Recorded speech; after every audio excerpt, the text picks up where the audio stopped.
तो बजट को अब पेश किया जा चुका है और अगर मुख्य बातें देखें तो इस तरह से साफ कहा जा सकता है कि इस बजट को लोगों तक लुभावना पहुंचाने की कोशिश की गई है। दिनेश, संक्षेप में बताइए, क्या फायदा हुआ? क्या लोगों तक पैसा पहुंच रहा है या जेब से पैसा निकल गया? आई थिंक इसमें कुछ नहीं है, कोई खास चेंज नहीं है। हमने पहले सेशन में भी ये बात करी थी कि कोई बहुत बड़ा चेंज मुझे होता हुआ यहाँ दिख नहीं रहा है जी। आपको एक सैलरी वालों के लिए जरूर एक 10,000 का स्टैंडर्ड डिडक्शन है, तो उनके जितना भी उनका स्लैब था उसके हिसाब से उनको वो बेनिफिट थोड़ा सा होगा, लेकिन वो बेनिफिट शायद आपने पहले कहा कि वो जो सेस बढ़ गया था जी, वो 1% सेस जो अभी बढ़ा दिया गया है उसमें वो कहीं ना कहीं न्यूट्रलाइज हो जाएगा। तो लेकिन जो 800-900 रुपए का फायदा हो रहा था वो भी आपकी जेब में आने से पहले सरकार के पास पहुंच जाए। मोर और लेस वो ये न्यूट्रलाइज्ड है, इसमें कोई फायदा या नुकसान तो कुछ होता हुआ दिख नहीं रहा। लेकिन गैरोला जी, सरकार के सामने चुनौती भी थी, खासकर फिस्कल डेफिसिट के मोर्चे पर। आपने पिछले बजट भाषण में कहा था कि इस वित्तीय वर्ष में आप फिस्कल डेफिसिट को 3% पर रोक देंगे, लेकिन अब आपने अपने ही लक्ष्य को और ज्यादा बढ़ा दिया है। ऐसे में उस चुनौती से पार पाने के लिए वित्त मंत्री के पास यही विकल्प था कि वो किसी तरीके से जो टैक्स की वसूली है उसको लगातार आगे बढ़ाए। देखिए, ऐसा है कि जिस समय हमने 3% का फिस्कल डेफिसिट का टारगेट रखा था उस समय ये था आज से 3 साल पहले। उस समय हमारे सामने ये दो जो बड़े इकोनॉमिक डिसीजन हुए, नोटबंदी के और दूसरा जीएसटी के, वो हमारे सामने नहीं थे। तो ये जो इकोनॉमी में शॉकर की तरह इन्होंने काम करा, तो नेचुरली इसके बाद हमें फिस्कल डेफिसिट का और बाकी जो भी पैरामीटर्स थे उनका हमें टारगेट रिवाइज करना ही था। तो अभी जो टारगेट है 3.3 का, मौजूदा इकोनॉमिक हालत को देखते हुए और जो लग रहा था कि ये बजट पॉपुलिस्ट बजट होगा, तो वो देखते हुए तो ये टारगेट बहुत ही अच्छा है और अगर अचीव कर लेते हैं तो ये इंडियन इकोनॉमी के लिए बहुत अच्छा होगा। लेकिन साथ ही बात ये भी है कि अब हमें देखना पड़ेगा कि जो पहले जो उम्मीदें थी कि इंफ्रास्ट्रक्चर सेक्टर में काफी ज्यादा पैसा खर्च करेंगे जिससे लोगों को रोजगार मिलेगा, जब डिटेल सामने आएंगे तब हमें पता चलेगा कि जो इंफ्रास्ट्रक्चर में जो थोड़ा एलोकेशन किया है बजट का वो कहाँ कहाँ है।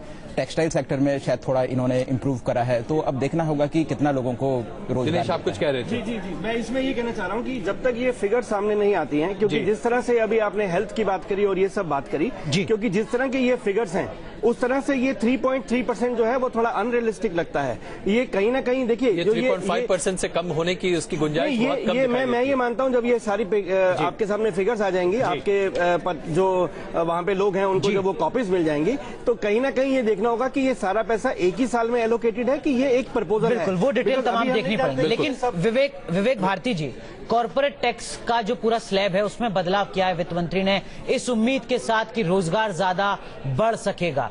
इस फैसले का क्या कुछ मतलब आपके हिसाब से? देखिए, जहां तक मैंने देखा कि 250 करोड़ से नीचे को उस सेक्टर को स्टिमुलेट करने की बात है और छोटे जो उद्योग होते हैं वो लेबर इंटेंसिव भी थोड़े ज्यादा होते हैं जी। साथ में अगर उसको देखें कि एम्प्लॉयमेंट में भी एम्प्लॉय प्रोविडेंट फंड को भी कुछ सपोर्ट करने जी, हल्का ट्वीक किया उन्होंने जिसमें लोगों को सहूलियत पहुंचा होगा। डिटेल वो समझने वाली बात है जी।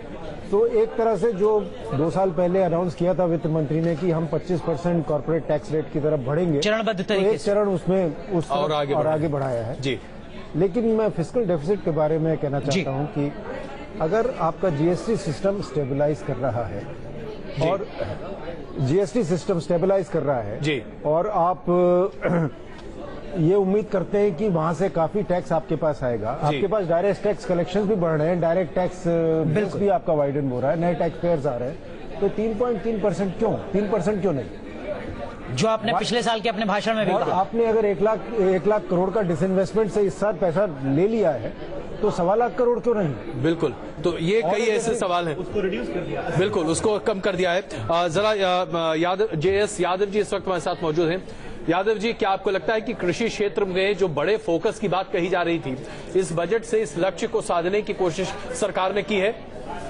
देखिए, 2-3 चीजें बहुत अच्छी हुई है। हालांकि सबसे लास्ट में उन्होंने डिक्लेयर किया कि एफपीओ पर जो 100 करोड़ रुपए तक का टर्नओवर करेंगी प्रोड्यूसर्स कंपनी जी, उन पर अगले 5 साल तक टैक्स में 100% एग्जेम्पशन दी है। ये लास्ट में डिक्लेयर हुआ, बट बहुत अच्छा था।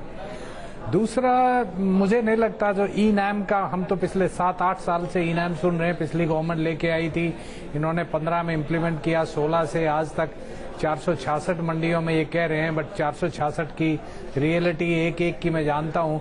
टोटल करोड़ आज तक टोटल टर्नओवर आज तक। लेकिन अगर लगभग 10 साल बाद भी स्वामीनाथन आयोग की सिफारिशों को लागू करने का दावा कर रहे हैं वित्त मंत्री, तो इसका क्या कुछ मतलब है?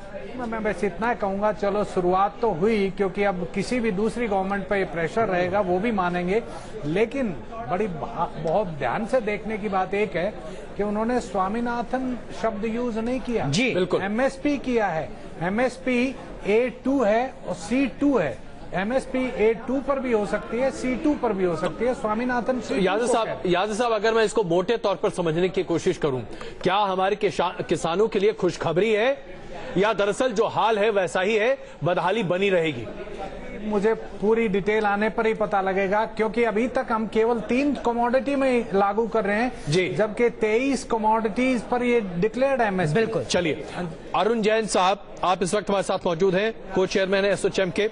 जैन साहब, आपको लगता है कि अब जबकि long term capital gains tax लग चुका है, कॉर्पोरेट टैक्स में 5% की कमी आती दिख रही है, जो कि 250 करोड़ से कम के कारोबार वाली कंपनियों के लिए है, तो कुल मिलाकर यह फायदा होगा? अरुण जी, ऐसा लगता है अरुण जी इस वक्त हमारे साथ मौजूद नहीं है, तो यही सवाल मैं प्रोफेसर स्वामी से लेना चाहूंगा। प्रोफेसर स्वामी, क्या आपको लगता है कि इंडस्ट्री में इससे इम्पेटस मिलेगा, जहां पर हम एक तरफ तो कॉर्पोरेट टैक्स कम कर रहे हैं और दूसरी तरफ म्यूचुअल फंड और तमाम चीजों पर, इन्वेस्टमेंट अपॉर्चुनिटीज पर 10% का टैक्स, ये किस तरह का माहौल बन रहा है? देखिए, मुझे ये लगता है, जहां तक ये कैपिटल गेन टैक्स की बात है, अभी मात्र एक क्षेत्र ऐसा था जिसमें हम लोग पैसा बना रहे थे जी। रियल एस्टेट में बुरी हालत थी, सोने चांदी में दाम नहीं बढ़ रहे थे, तो एक ऐसा शेयर मार्केट ही एक ऐसा एरिया था जिसमें लोग पैसा बना रहे थे। और जो डिसइन्वेस्टमेंट का टारगेट गवर्नमेंट ने रखा है, 1 लाख करोड़ का डिसइन्वेस्टमेंट का टारगेट रखेगा जी, अगर ये मार्केट में इन्वेस्टमेंट कम होगा, लोग निवेश कम करेंगे और मार्केट नीचे आएगा, तो ये डिसइन्वेस्टमेंट का टारगेट पूरा करना मुश्किल होगा। दूसरी बात यह है कि पीएसयूज के जितने भी डिसइन्वेस्टमेंट पिछले 3-4 साल के अंदर हुए हैं, अगर आप उसका एक मूल्यांकन करें कि किस दर पे निवेश हुआ और किस दर पे आज वो सारे शेयर्स हैं, तो आपको महसूस होगा कि जो डिसइन्वेस्टमेंट हुआ है उसमें जो शेयर होल्डर हैं उनको कोई फायदा नहीं हुआ जी। जहां तक कॉर्पोरेट टैक्स के परिवेश में बात है जी, मेरा निवेदन यह है कि अमेरिका के अंदर जो कॉर्पोरेट टैक्स में घटोतरी हुई है जी, उससे आपके यहाँ जो इन्वेस्टमेंट आ रहा था जी, और यहाँ का जो इन्वेस्टर है, क्या वो प्रोत्साहित नहीं होगा कि वो वहां जाके इन्वेस्टमेंट करे? तो मुझे ऐसा लगता है कि कॉर्पोरेट टैक्स में और बड़े फेरबदल की आवश्यकता थी, जिससे कि हमारा जो कॉर्पोरेट है वो रोजगार भी सृजित कर पाए और यहाँ के लोगों को यहाँ पे निवेश करने में ज्यादा फायदा हो। ठीक है, लेकिन इन सब के बीच राजनीतिक मतलब क्या है? राहुल देव सर, आपसे जानना चाहेंगे, इस चुनाव को 2019 के लोकसभा चुनाव से जोड़कर देखा जा रहा था, इसमें कोई बुराई भी नहीं है किसी राजनीतिक दल के लिए, लेकिन आप कैसे आंकते हैं? निश्चित रूप से ये एक राजनीतिक चुनावी बजट है और वो हम इस तरह से देख सकते हैं कि उसमें गरीबों के लिए जो करने की, जो उन्होंने स्वास्थ्य में सबसे बड़ा मैं कहूँगा निवेश किया है, सबसे बड़ी, वो बहुत क्रांतिकारी अपने आप में एक चीज है जी। 50 करोड़ गरीबों को अगर लाभ मिलता है और उनको एक 5 लाख रुपए सालाना का खर्च दिया जा रहा है, अगर अस्पताल में वो जाना होता है उनको, तो 5 लाख रुपए सालाना का जो दवा का खर्च है, इलाज का खर्च, बिल्कुल 50 करोड़ लोगों को मिलना, ये बहुत बड़ी बात है। मैं समझता हूँ कि सबसे ज्यादा फायदा लोगों को, गरीबों को देने वाली जो ये रकम पहले 30,000 थी, 30,000 बढ़कर एक साथ 5 लाख। 5 लाख बहुत होता है, एक किसी भी गरीब परिवार के लिए तो बहुत होता है, सामान्य मध्यवित्त परिवार के लिए भी वो काफी होता है। दूसरे कृषि को और कृषि में रोजगार को बढ़ावा देने के लिए तो देखिए, जो 100% कर की माफी दी गई है ग्रामीण निर्माण करने वाले लोगों को, ग्रामीण रोजगार पैदा करने वाले उद्योगों को, कंपनियों को, वो किया गया है। शिक्षा में और स्वास्थ्य में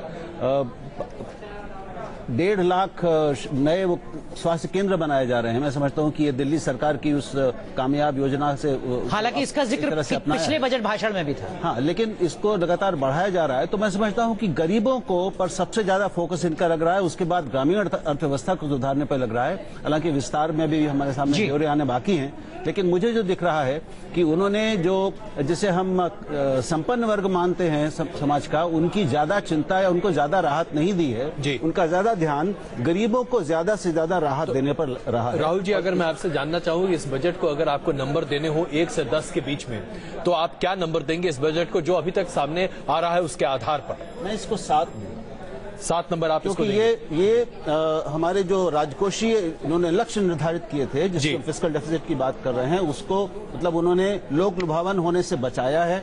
बहुत ज्यादा खुला पैसा लुटाना जो होता है चुनावी समय में हम देखते हैं बजट में कि लोक लुभावन योजनाओं पर पैसा लुटाया जाता है, भले ही उससे डेफिसिट यानी सरकारी घाटा बढ़ जाए, तो घाटे को भी उन्होंने संतुलित रखने की कोशिश की है, उसको सीमा से ज्यादा बढ़ाना नहीं दिया है। हालांकि अब 3% की बजाय 3.3% किया है। ये इस पर थोड़ी इतना चुनावी साल में चलता है। बिल्कुल। विवेक जी, लालच से बचे हैं। विवेक जी, आपके हिसाब से आप इस बजट को क्या आंकते हैं और कितने नंबर देते हैं 1 से 10 के बीच? देखिए, नंबर की बजाय जरा कुछ बजट के अच्छे फीचर्स पे जरा फोकस करें तो ज्यादा बेहतर रहेगा सर। लेकिन जैसे आप नंबर देंगे दर्शक समझ जाएंगे कि एक जानकार के तौर पर आप इस बजट को कैसे देखते हैं? नहीं, बजट मैं भी 7 के करीब देने को बिल्कुल। मुझे कृषि में काफी अच्छे इसमें इनिशिएटिव्स लिए गए हैं जी। आई थिंक जो डाइवर्सिफिकेशन एक तरह से कोशिश की गई है ऑपरेशन ग्रीन लॉन्च करके, बहुत अच्छा इनिशिएटिव है। और फिशरीज और लाइव स्टॉक के लिए, एनिमल हस्बेंड्री के लिए जो नए मेजर्स अनाउंस किए गए हैं, देखिए हमारा सारा फोकस एक तरह से बड़ा डिस्टॉर्टेड रहा है एग्रीकल्चर में, सिर्फ फूड ग्रेन्स की तरफ जी, जो कि 25-26% एग्रीकल्चर जीडीपी का सिर्फ एक क्वार्टर वहां से आता है जी। बाकी हॉर्टिकल्चर के ऊपर, फिशरीज के ऊपर, लाइव स्टॉक, एनिमल हस्बेंड्री के ऊपर फोकस नहीं देते। इस बजट में पहली बार एक अच्छी तरह से उस डाइवर्सिफिकेशन को सपोर्ट किया गया है।